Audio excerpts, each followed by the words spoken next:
Valley Club, we have more zombies coming later this month. We have some updated tips on what you should focus on as a returning player, and is Scorpion worth it? How much does he add to this Insidious 6? We're talking about all of these topics and more of your mailbag questions, and if you're ready for all that, you know what to do, Valley Club. Find that like button and let's go smash it. Welcome back to the ValleyFlyin channel. I am ValleyFlyin. I hope you had a great Labor Day weekend. We didn't make any videos yesterday because we're spending time with the family, so we are making the mailbag video today, answering all of your mailbag questions. And if you get some value from the video today, hit that like button, hit the subscribe button to ring the notification bell so you know as soon as a brand new Marvel Strike Force video goes up. At least 5 of them every single week on this channel. Let's jump into the game and talk about this Undying team. A few months ago, there was a vote for the next member of the Undying team. Squirrel Goal, Cosmo the dog, Kestrel, and Cabal all were choices, and the winner was Kestrel. So she is going to be added to this team later this year. Now, I thought it was going to be in October, but we have an announcement today on X from the official Marvel Studios account. The Fall of the Undead assemble on September 24th. Stream Marvel Zombies, a Marvel animation 4-part event only on Disney Plus. And this was just a few hours ago that was released on X. So let me know down in the comments. Do you think that this ups the timeline for the Undying team? Usually Undying team is updated around October or so every year. They've been updating, adding a new member of the team to that Undying team around October. That's when I thought we would get the next version of Kestrel, but now that you know September 24th is when Marvel Zombies is going to be on Disney Plus, do you think that changes when Kestrel is going to be added to this Undying team? Let me know your thoughts down in the comments, Valley Club. Let's jump into your mailbag question of the week. Big shout out to each and every one of you that left a question for this week's mailbag video. If you want to leave a question for one of the future mailbag videos, we do this on a weekly basis. Make sure you join the Discord. The link is in the description of this video. Go to the mailbag question channel and ask your question there. That is where I batch all of these questions, get all the questions from. And the first question of the week comes from Brother Redman. I say, Valley, do you know why my Captain Britain only got up to 6 red stars, 275 out of 304 to the 7th? This after I did the blitz with Odin for event. Thanks, Hulk Fist bump out. So it's probably because you don't have enough yellow stars for the characters. To get 7th red star for the character, you need all of your yellow stars for the character, and then they can start accumulating that. So let's go into my roster, see if we could find some examples. So I just got the final shard for Franklin Richards here, and as you can see, I have 2 diamonds on here, but only 6 of these red stars are active because I don't have the shards for that 7th yellow star for Franklin Richards. So even though in this Odin event, let's see if it's still active. It is still active. When you look at the rewards here, some of the rewards for this included a Captain Britain. Where is that Captain Britain here? There it was, a 2 diamond Captain Britain, which if you had 7 red stars on your Captain Britain, so you needed 7 gold stars for that 7th red star, and then actually pulling those 7 red stars, you would get it for free here. So you should have that 7th red star, but I'm assuming that is because you don't have enough gold stars on your character, kind of like my Franklin Richards right now. No way to get this diamond on this character or the 7th red star on the character because I don't have that 7th gold star, if that makes sense. And Gamer Gangrel agrees it may be a star issue. The Odin event only gave diamonds and red stars, did not give the shards as well. So yeah, so to get this, to activate that 7th red star, you need to have that 7th gold star, so you need more shards for Captain Britain to get that. So whenever this event rolls around again, get those shards for him. Hopefully they make him very farmable soon because he's an older character and does have those pre-airy stats. Still very good in Cosmic Crucible, but not that useful outside of that because of the older stats. So hopefully they make him either much more available or updated stats to post-airy stats. But next question, I have a question about the Professor X saga, about what tunes to use. Is Black Widow, since her rework, would be a good choice for Hero Globals or not? So let's go and look in the planner right now.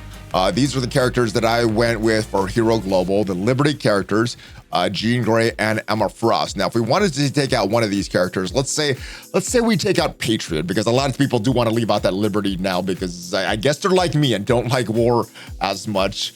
The good thing about her, Black Widow, very, very cheap. 2 of these Gear Tier 20 pieces, where some of these other characters cost a little bit more, even some of the more recent characters like the Thunderbolt. So I would say that Black Widow, considering that she has a rework and now has those post-airy stats, would be a good character to take into Dark Dimension or the Professor X saga. Obviously, Dark Dimension is a little different. You don't need to three star those nodes. You just chip away at it. So she would be a perfect addition to any Dark Dimension team. But as far as the Professor X saga needing to 3-star that, I think you can. She gives a lot of speed. She has a very solid kit. She had one of the most solid kits at global launch and is still a very solid kit. She just now has the updated stats. And she is one of the cheaper characters that does have those post-Airy stats. This one doesn't count. Shield Trooper here. Rachel Summers does take a few pieces of gear tier 20. So I would say she's one of the cheaper options. Ant-Man did just get a rework, but Ant-Man never was a very strong character. Black Widow was a meta character back in the day. So I would say the long answer to your short question is yes. I think she is very, very good for Hero Globals, but be careful. I have not tested it. I don't know if anybody else has tested it, but just based on what Duelam and Vinora did with their Shield Medic and their Hydra Sniper, I would say with enough RNG, enough tolerance to sit through bad RNG and reset things. If you're willing to do that, you don't have to worry too much about it, because I think you would be able to get through it with Black Widow. But if you just want an easy time through the Professor X saga, it may or may not be super easy, but I think she's going to give you a lot of value afterwards. And I think she does have a very solid kit. Returning player stopped when Pegasus was out, and now I'm starting to build Vigilantes and Uncanny Avengers. I'm wondering if this is the right decision. So as far as my recommendations for new players, let's go back into the game and talk about these squads, because I did answer a similar question on stream this morning. So if we go into your squads here, you got all your characters. This squad, if you're a returning player, this squad is a new tab that did just got added within the past year or so. We also have these save squads that are still here. But if we go to our squads and check out the different teams, as far as what I would recommend, start with the most recent arena team, which in this case right now, as I'm recording this, is the Fantastic Four MCU. They're going to be very valuable in arena. And if you don't have any mythic characters like an Odin or Professor X, just this full Fantastic Four MCU probably is going to be your best option. Now, once you start adding characters like Apocalypse and Mephisto, you might start throwing them into some hybrid teams. But I think just if you don't have any of those characters, this is going to be your best option. They're also going to be very valuable in Cosmic Crucible and War. You look at kind of the evaluation of the Annihilators right now, even though they're out of the arena meta, still good in Crucible, still good in War, so there still is value bringing them up. That's how I feel about the Fantastic Four MCU. And about a year from now, when they are out of the meta and we got a new team in the arena meta, I'm thinking that Mr. Fantastic, Invisible Woman, Franklin Richards will still have similar value to what Gore, Gladiator, and Endgame Thanos does. Now, next, let's move on from Arena, go to the raid. So I always recommend building the most recent raid teams just to keep up with what you and your alliance are doing. So you mentioned the Uncanny Avengers. They are a recent raid team. You also mentioned the Vigilantes, who is also a recent raid team. Both of these are worth building. The Vigilantes, as a full squad, they're great in the raids, and as a full squad, great in Crucible, great in War as well. And any temporary events we have, like Pocket Dimensions or Towers, they're going to be very strong there. So Vigilantes are a great choice. The Uncanny Avengers, I don't know if they're a great choice, but they are a necessary choice. There are one of these nodes that you need in the new, Annihilation raids are also needed for the old Spotlight raids, the current Spotlight raids that we have right now. So this is I think you need to build both of these teams, but as of which one to go for, I think it's kind of personal preference. I think you're going to have more diverse options with the Vigilantes, but Uncanny Avengers is someone that you have to build as well. The Night Stalkers are a team that I think at this point are worth building. They're good in many game modes, and Blade and Oath have some hybrid value as well. I did take them into the Professor X saga, and they're very good there. The Oricus team is the only current raid team that I would not recommend. We did get Scorpion in the game today. We don't have the full Insidious 6 in the game yet, so they haven't fully replaced the Oricus team as of me recording this, but because we had the first one, we know that they're replacing the Orcus with Insidious 6. I think you stop building them at this point, but everything with the post-Airy stats that the current raid team, so Night Stalkers and up from this, so Night Stalkers, Uncanny Avengers, Vigilantes, and then Thunderbolts and Hellfire Club, you do eventually have to build. Now, with the Thunderbolts, they don't have as much value outside of the raids. So when you build them, just build them for the raids. And with the way the new Annihilation raids are structured, where you can up the difficulty and then down to difficulty, if you don't have that full team, you may not need to rush to build a Thunderbolt team as well. Now, the Hellfire Club is a little different. They are kind of, they're not farmable yet. So they're in that, I was going to say Intel store. They're in the antimatter store. So you can get some characters for some character shards for these characters, not Sebastian Shaw, but as I'm recording this, Azazel and Rachel Summers there as well. They will extend off to different teams. Rachel Summers will be great on the Immortal X-Men, who the Uncanny Avengers slot into as well. You're still going to use Jean Grey and Storm on that team. And then Azazel slots into the Curse team, which is a great Cosmic Crucible team. So this team does have extra value. But as far as your question, if it was just between these teams, I think I would build Vigilantes first, then go back and build the Uncanny Avengers. But like I said, with these raid teams, eventually you would need to build all these teams, Night Stalkers and up from this. War and Crucible, I think they're more modes for fun right now, just because the rewards aren't that excessive. So build these teams and build for these modes for fun, but focus on your arena team. Make sure you have some raid teams that are good. And now Battle World Astral is a good team, but they are meant for this current version of Battle World. They're meant to beat the current null boss in Battle World. Once we get the new Void Century boss, they're not designed to be as effective for that boss. So it would be a new team for Void Century, but right now, outside of Battle World, they're still very good in War, very good in Cosmic Crucible. Shadow King has a lot of value outside of this team. So that is my thoughts on this. So arena first, raids, and then build for fun. And I would go Vigilantes, then Uncanny Avengers, but I think you got to build any of these teams, all these teams anyway. So the order that you do these doesn't matter as much, but in my opinion. So I think I would go Vigilantes just because they're good outside of this. But like I said, you got to build these guys anyway. So long answer, yeah, I think you are going with the right decision. You do have to build both of these teams. So either one of those is the right way to go. Would you like to see more Cabal members added? Heck yeah. Not just added, but update the stats of Leader, Namor, and Iron Patriot to post-Ares stats to make them strong in Cosmic Crucible again. Now, if they did that, they would need to add more members that they could sell, because Scopely usually doesn't do reworks or add characters unless they could sell them and make money. It is a for-profit company, so that's totally understandable. So I would like to see them added. Will they get added? I think if they have the reason and a justification to make money from it, yes, they will get added. But as of right now, I don't see them getting added. But I would love, as a player, I would love that. All right, I have a Professor X question. How long did it take you to get Professor X? I am not sure. So I believe he came out in March, if I'm remembering correctly. And I just got him a few weeks ago, like 3 or 4 weeks ago. So I would say rough estimate about 5 months or so, 4 or 5 months. That's about how long it took me to get him. My other question is why does it take so long to get Gear Tier 20 and the tunes to get Professor X? So the actual tunes to get Professor X doesn't take that long. You could get those tunes right away, but to get them to Gear 20, it does take a little bit of time, and that's kind of how the game has been run. So it's just kind of what I'm expecting. It's going to take long to get the most recent gear, which as I'm recording, this is Gear Tier 20. Once we get the announcement of Gear Tier 21, well, Gear Tier 20 is going to be super easy to get. Gear Tier 21 is going to be the most recent chase for a lot of Krakens, which is, it's going to be tough to get the most recent pieces of gear and things like that. So why does it take so long to get Gear Tier 20? Because it's the most recent gear, and that's kind of what Scopely's bottlenecking so they could make money. You know, once enough people unlock Professor X, usually, or the most recent Mystic character, what they do is make it a lot more available. So I guess not enough players have unlocked Professor X, which is why it's taking so long to get to Gear Tier 20. But hopefully they open up the purse string soon and make Professor X a lot more available to everyone. But yeah, I guess I was expecting another chase at this point. So, you know, like how last year we had Mephisto, then we had Odin.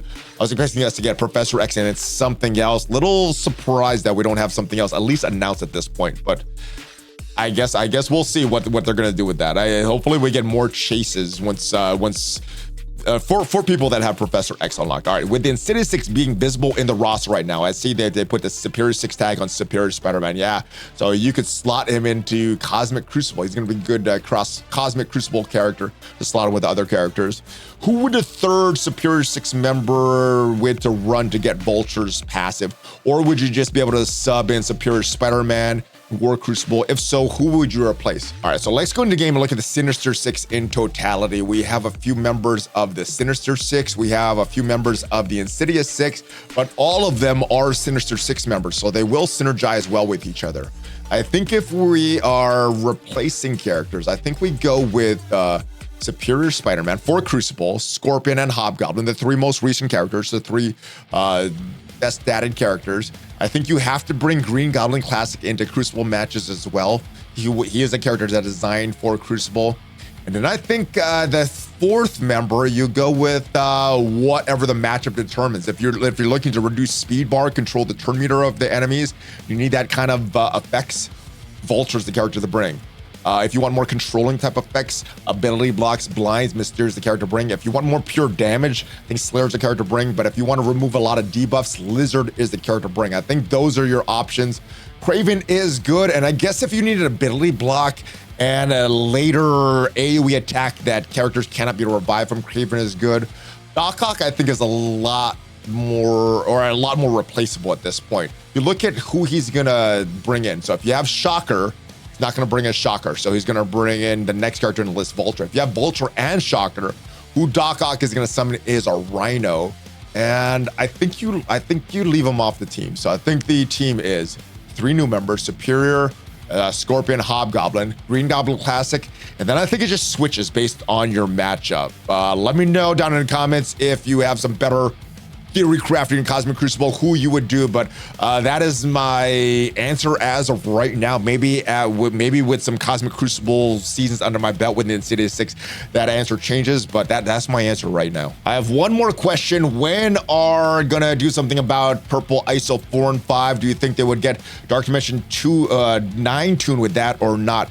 I actually thought we would get it at this point already. I thought we would have a Dark Dimension 9 announced, kind of like it did with Odin for the second half of the year, second half of the chase. And instead of requiring gear tier 21, which would be the next gear, thought it would be requiring the next ISO 8 level. I think everybody knew 4 and 5 would be coming sometime this year. I'm still expecting it sometime this year, but it's looking less and less likely that's going to be associated with Dark Dimension 9. Hopefully we're still right, and hopefully they're just late with it, but that's what I was expecting. Let me know if that was your expectations or not, but I do think we're still getting it. I do think it's still coming later this year, but the later and later it's coming, the less chance I think we're getting a tune associated with that. But hopefully I'm wrong. Hopefully still all that stuff is coming.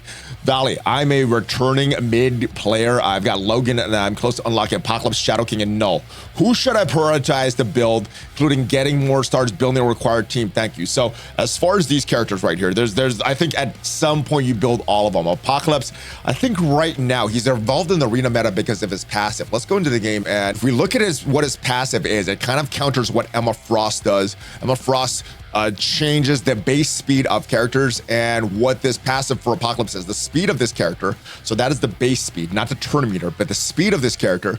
And each ally can only be reduced by slow, so not any passive from Emma Frost. So that's why I think he's valuable in the game right now. It was previously his empowered basic, which was super strong, but I'm finding with his speed that is coming up less and less and less, especially characters that block increased turn meter gain. So Apocalypse is good. It is a character that you have to build up at some point, but I think Shadow King and Null are more valuable right now. Shadow King is valuable in a lot of game modes. He is a very strong legendary character, and Null is great for a lot of teams. He is kind of a Mephisto counter. So at this point, being that the battle world, we're getting a new one very soon. Null is not going to be the boss. Shadow King was designed to beat Null. I think once we get a new battle world, Shadow King is still going to be in a bunch of hybrid teams, but the Astral team loses a lot of value. They're not going to be a battle world war Cosmic Crucible team anymore. They're just going to be a Cosmic Crucible war team, no battle world value. So I think if we're choosing between these 3 characters, I think at this point I go with Null. Mephisto's still gonna be around Null. You're still gonna be wanting him to counter Null. So that's who I'd prioritize. But all of these characters I see having value. So this question is just for the order that you bring these characters in. I think you still build up all these characters. Havoc says, "Hey Valley, how have you been? I have been doing great. I had a great Labor Day. I hope you had a great one as well, my friend. What are you most excited for other than Blastar in Chapter 2 of the Age of Annihilus?" Honestly, it is these Dangerums. I like these Dangerums a lot. I still do like Crucible, but with it being on the weekend, my mind kind of shuts off at Marvel Strike Force on the weekends, and my ability to think goes down. I have successful counters and things like that. So I've been kind of bad at Cosmic Crucible. Now, when we have Ultimate 32 and Crucibles during the week, competitive again, but on the weekends not so much. So it's not Crucible, it's pretty much the Dangerum. Now if they make some changes and bring Cosmic Crucible back to the weekdays, I would be looking forward to that. But it's probably the Dangerum right now. I'm kind of also curious about what the next version of the Battle World is going to be, what Void Century is going to be like. Also, they talked about changes to War. They had some proposed changes in the Envoy Summit back many months ago. Nothing has happened yet. I think they were just kind of in the idea planning stages at that point. Not sure where they are with that, but if they have ways to make less arduous, more fun, I think I would be looking forward to that. So I think that's what I'm looking forward to, not necessarily characters. Second question is when will we get the teasers for the third legendary? I have no idea. That is whenever Scopely wants to do. And does a third legendary excite you more than Blastar or Quasar? I'll say this, before I heard their names that they're coming to Marvel Strike Force, I had never heard of Blastar, Quasar, or the third character. So as far as my excitement level, it is about the same for Blastar and Quasar. I think my hype level will get a little higher once I hear the character's kit, because for me, that's the more important part of this, especially because it's a character that I haven't heard of before that. So it'll be based more on their kit, and I guess I'll have my hype level increase or decrease when we see what that third character's kit is. My third question, who's a better candidate for cosmic villain, Blastar or Mephisto? Well, I'm going to base this answer just on cost, because I think they're both great characters in their own right. I think Mephisto has a little bit more versatile use in other game modes. Blastar is a Cosmic Crucible specialist that kind of extends value to other game modes, but I'm going to say Blastar. All that good thing is said about Mephisto, I'm going to go Blastar for the reason that he takes 1, 2, and 3 Gear Tier 20 fully crafted pieces. These two are Gear Tier 19 pieces, whereas Mephisto takes all 5. So just from a cost perspective, I think Blastar will get you into getting Professor X sooner. So I'm going to say Blastar. But as far as more value afterwards, I think Mephisto fits into more teams and more game modes than Blastar does. So I would go Blastar, but I gave you some arguments for Mephisto as well. So hopefully that helps you decide what you want to do and what's best for you and your roster. And hopefully you got a lot of value from this video for you and your roster. If you did get a lot of value, leave the video a like, check out some of the other videos, and make sure you check me out on social media. I'll see you guys next time. If you want to see what are the best 10 teams in Marvel Strike Force right now, check out the video up there. I will see you guys next time. Have a great rest of your week. Hulk fist bump. ValleyFlyin out. Take care, guys.